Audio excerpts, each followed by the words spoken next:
আসসালামু আলাইকুম সবাইকে। সবাই কেমন আছো? আশা করছি সবাই অনেক বেশি ভালো আছো। আজকে একটা মজার রান্না করছি, মিষ্টি কুমড়। মিষ্টি কুমড় তো মিষ্টি মিষ্টি। তো সেই মিষ্টি রান্নাটা আমার আম্মু এইভাবে করে রান্না করতো। মাংস রান্না করলে আমরা যে ধরনের মশলাগুলো দিয়ে থাকি, সেই সব মশলা দিয়ে মিষ্টি কুমড়টা রান্না করতো, আর খেতে কিন্তু খুবই মজা হতো। তো আমার মার মতো আমিও রান্না করার চেষ্টা করলাম।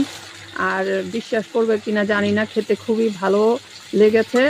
আর তোমরা যদি এইভাবে রান্না করে না খেয়ে থাকো, তাহলে আজকে আমারটা দেখে তোমরা ট্রাই করতে পারো। আশা করি তোমাদের কাছে এই রান্নাটা অনেক ভালো লাগবে।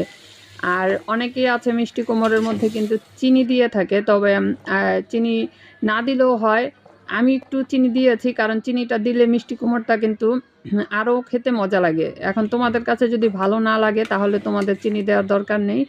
আর যত ধরনের মশলা আছে, যেমন আদা রসুন বাটা, তারপরে মাংসের যে মশলাটা আছে সেটা দিয়ে এই রান্নাটা করলে কিন্তু খুবই মজা লাগে। তো আমি কিন্তু সেভাবে করে রান্না করেছি। আর বিশেষ করে এটা পরোটা দিয়ে খেতে আমার কাছে খুবই ভালো লাগে। তা আমি কিন্তু এই তরকারিটা ২ দিন রেখে দিয়েছিলাম। আর ২ দিনই আমি পরোটা দিয়ে খেয়েছি। ভাতের থেকে আমার কাছে পরোটা দিয়ে এটা খেতে বেশি ভালো লেগেছে।